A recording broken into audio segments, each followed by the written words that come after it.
오늘 우리에게 주시는 하나님의 말씀은 예레미야서 2장 1절에서 8절까지의 말씀입니다. 예레미야서 2장 1절에서 8절까지의 말씀을 함께 합독하도록 하겠습니다. 시작. 여호와의 말씀이 내게 임하니라. 이르시되 가서 예루살렘의 귀에 외칠지니라. 여호와께서 이와 같이 말씀하시기를 내가 너를 위하여 내 청년의 때의 인애와 내 신혼의 때의 사랑을 기억하노니 곧 씨 뿌리지 못하는 땅 그 광야에서 나를 따랐음이니라. 이스라엘은 여호와를 위한 성물 곧 그의 소산 중 첫 열매이니 그를 삼키는 자면 모두 벌을 받아 재앙이 그들에게 닥치리라. 여호와의 말씀이니라. 야곱의 집과 이스라엘의 집 모든 족속들아 여호와의 말씀을 들으라. 나 여호와가 이같이 말하노라. 너희 조상들이 내게서 무슨 불의함을 보았기에 나를 멀리하고 가서 헛된 것을 따라 헛되이 행하였느냐. 그들이 우리를 애굽 땅에서 인도하여 내시고 광야 곧 사막과 구덩이 땅 건조하고 사망의 그늘진 땅 사람이 그곳으로 다니지 아니하고 그곳에 사람이 거주하지 아니하는 땅을 우리가 통과하게 하시던 여호와께서 어디 계시냐 하고 말하지 아니하였도다. 내가 너희를 기름진 땅에 인도하여 그것의 열매와 그것의 아름다운 것을 먹게 하였거늘 너희가 이리로 들어와서는 내 땅을 더럽히고 내 겹을 역겨운 것으로 만들었으며 제사장들은 여호와께서 어디 계시냐 말하지 아니하였으며 율법을 다루는 자들은 나를 알지 못하며 관리들도 나에게 반역하여 선지자들은 바알의 이름으로 예언하고 무익한 것들을 따랐느니라. 아멘. 할렐루야. 오늘도 우리 예배 가운데 함께 하신 주님을 찬양합니다. 그리고 새벽을 깨워 기도의 향연으로 나오신 모든 성도님들께 하나님의 은혜와 평강이 함께 하시기를 기원드립니다. 오늘 본문의 말씀은 이 예레미야의 예언 사역이 시작되면서 하나님의 이스라엘을 향한 안타까운 질책이 나오고 있습니다. 그러니까 이 하나님의 질책을 보면 하나님이 원하시는 것이 무엇인지를 알 수가 있습니다. 하나님이 이스라엘 백성들이 원하시는 것이 무엇이냐? 첫째, 하나님은 우리가 처음에 열렬한 사랑을 가지기를 원하십니다. 오늘 보면 2절 말씀입니다. 내 청년의 때의 인애와 내 신혼의 때의 사랑을 기억하노니 곧 씨 뿌리지 못하는 땅 그 광야에서 나를 따랐음이니라. 청년의 때의 인애는 즉 하나님과의 언약을 맺은 것을 뜻합니다. 그리고 신혼 때의 이 사랑은 하나님과 온전히 하나 된 것을 뜻합니다. 그래서 그 열렬한 사랑이 있었기에 이스라엘 백성들이 험악하고 열악한 환경 속에서도 하나님을 따랐다라는 것입니다. 그러니까 한 마음으로 일심으로 하나님을 따랐는데 하나님은 그 순간을 기억한다라는 것. 하나님은 그 감격과 기쁨과 또 사랑과 또 우정을 기억한다라는 것입니다. 계속해서 말씀을 보겠습니다. 3절 말씀입니다. 하나님이 그런 이스라엘 모습을 얼마나 기뻐하셨는가 잘 나타나 있습니다. 3절 말씀. 이스라엘은 여호와를 위한 성물 곧 그의 소산 중 첫 열매이니 그를 삼키는 자면 모두 벌을 받아 재앙이 그들에게 닥치리라. 여호와의 말씀이니라. 이 말씀을 보면 이 세 가지의 축복이 나옵니다. 첫째는 이스라엘이 나의 성물이다. 그러니까 얼마나 귀한지 나의 성물 귀한 거다. 두 번째는 이스라엘이 나의 첫 열매다. 얼마나 좋아하셨으면 나의 첫 열매다. 세 번째는 이스라엘에게 잘못하면 벌을 받는다. 그러니까 이스라엘을 보호하시는 거죠. 그러니까 이스라엘을 축복하면 나도 너희들을 축복해 줄 거고, 이스라엘을 너희들이 공격하면 나도 너희들을 공격하고 너희들의 벌을 내릴 것이다. 그러니까 하나님이 우리를 사랑하는 그 사랑의 기억이 너희는 나의 축복이고 나의 성물이고 나의 사랑이고 첫 열매고 나의 너희들에게 복이다, 이렇게 말씀을 하시는 것입니다. 여러분, 정말 주님을 열렬히 사랑해 보십시오. 그러면 주님은 우리를 주님의 성물로 보실 것입니다.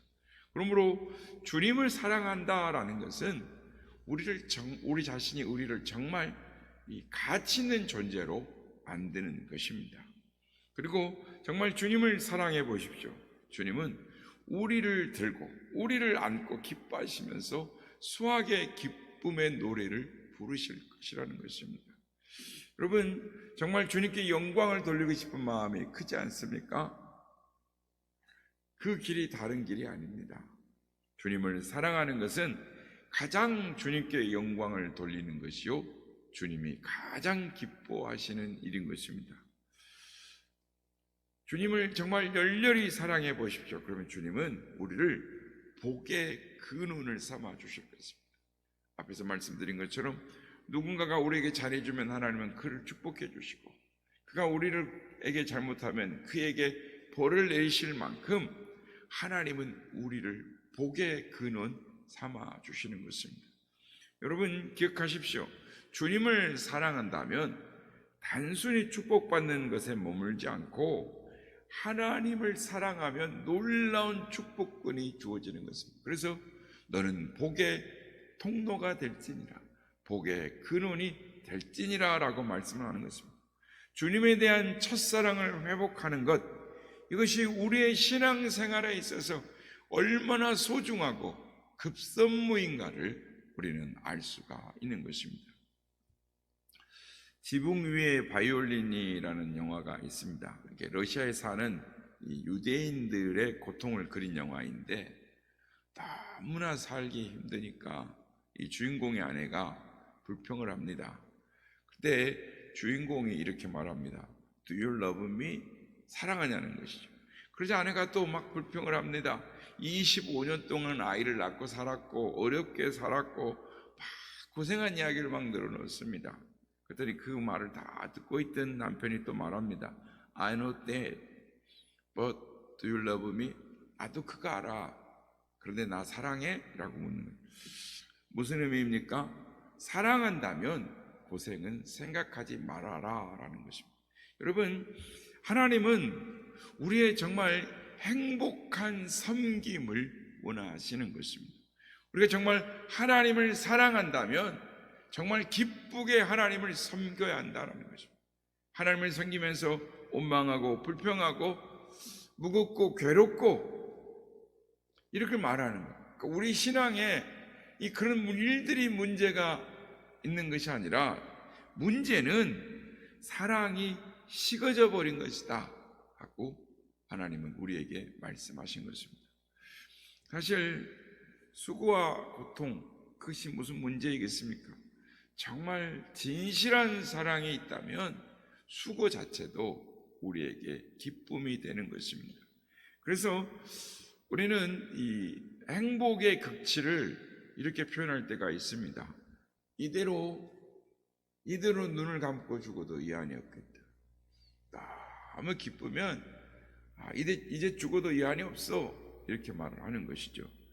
우리 하나님은 우리에게 있어서 이런 여한이 없는 사랑이어야 될 줄로 믿습니다. 그렇습니다. 우리에게 어떤 긴 위로의 말이 필요가 없습니다. 사랑 하나만 있으면 고통이 오히려 즐거움이 될 수 있습니다. 어려운 고통도 얼마든지 행복으로 소화해 낼 수 있습니다.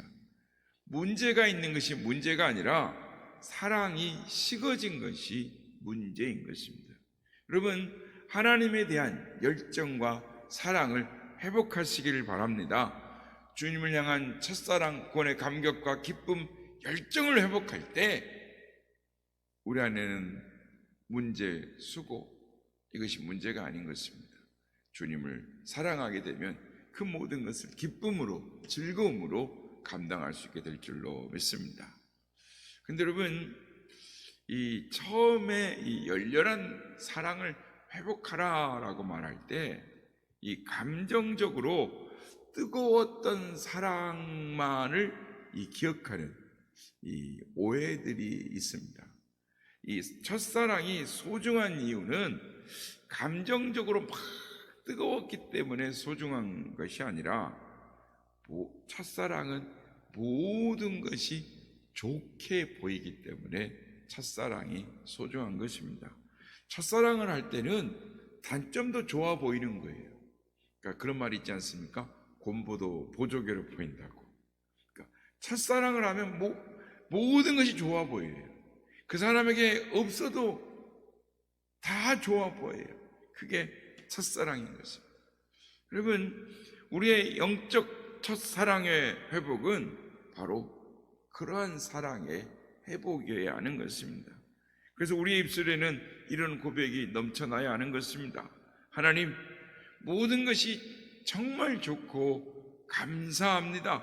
아무리 제가 어려운 일을 당해도 하나님 사랑하니 너무 기쁩니다. 감사합니다. 이런 고백을 가진 사랑이 우리가 가져야 할 첫사랑의 회복인 줄로 믿습니다. 바라기는 이러한 사랑의 모습을, 첫사랑을 회복하시는 여러분 되시길 예수님의 이름으로 축복합니다. 두 번째는 하나님이 원하시는 것이 무엇이냐? 우리가 하나님을 가까이 하는 삶을 살기를 원하신다라는 것입니다. 오늘 본문에 보면 하나님은 하나님을 멀리하는 이스라엘 백성들에게 안타까운 마음을 전하십니다. 호소를 하십니다. 5절 말씀을 보십시오. 너희 조상들이 내게서 무슨 불의함을 보았기에 나를 멀리하느냐라고 안타까움으로 질책하십니다. 그리고 8절도 보면 하나님을 멀리하는 것을 질책을 합니다. 그리고 우리가 어제 보았던 것처럼 13절 전반부에 보면 내 백성이 두 가지 악을 행하였나니 곧 그들의 생수에 근원된 나를 버렸다라고 말씀. 이 말씀을 보면서 하나님이 우리에게 무엇을 원하시는지, 진정으로 원하시는 것이 무엇인지를 알 수 있습니다. 그렇습니다. 하나님은 우리가 정말 하나님을 가까이 하기를 원하신다라는 것입니다. 그렇다면 여러분, 무엇이 하나님을 가까이 하며 사는 것일까요? 먼저 하나님을 의식하는 삶을 살아야 합니다. 오늘 보면 6절과 8절에 보면 이런 말씀이 나옵니다. 여호와께서 어디 계시냐라는 말을 계속합니다. 그러니까 백성들이 여호와께서 어디 계시냐라고 하나님을 의식해요. 제사장들이 여호와께서 어디 계시냐, 하나님을 기억해야 되는 것입니다. 항상 하나님이 내 곁에 계심을 의식하며 사는 삶, 바로 하나님을 가까이 하는 삶이라는 것을 알 수가 있습니다. 여러분, 우리에게는 항상 하나님에 대한 경건한 두려움이 있어야 하는 것입니다. 그래서 하나님이 지금 나를 보고 계신다, 하나님이 지금 나와 함께 하신다, 이런 경건한 두려움, 이것이 영혼의 문지기인 것입니다. 여러분, 우리가 쓸데없는 두려움을 가져서는 안 되지만 진정 두려워해야 할 것은 두려워해야 하는 것입니다.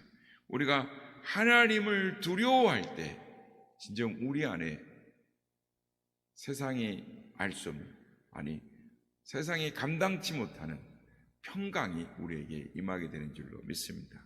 그러므로 하나님을 가까이 한다라는 것은 하나님의 길로 행하는 것입니다. 하나님의 말씀을 순종하고 하나님을 섬기는 그 일로 나아가는 것이 필요한 것입니다. 그래서 성경 말씀을 대할 때, 하나님의 말씀을 대할 때 그것이 나를 향한 잔소리가 아니라, 나를 귀찮게 하는, 번거롭게 하는 말씀이 아니라 나의 행복을 위해서 내게 말씀하시는 하나님의 사랑이라는 것은 성숙한 시각이 필요한 것입니다. 사랑하는 여러분, 하나님은 우리를 사랑하십니다. 신혼 때의 사랑으로 우리를 기억하시고 우리를 보시고 우리를 받으시고 우리를 축복하시며 보호하시는 것입니다. 바라기는 우리를 사랑하시는 그 하나님의 사랑을 깨달으시고 하나님을 만났던 첫사랑과 감격과 기쁨을 회복하시는 여러분 되시길 바랍니다. 그래서 하나님을 대신해서 그 무엇과도 그 무엇 어떤 것과도 하나님을 향한 사랑과를 바꾸지 않겠다고 결심하는, 각오하는 우리 모두가 되시기를 예수님의 이름으로 축복합니다.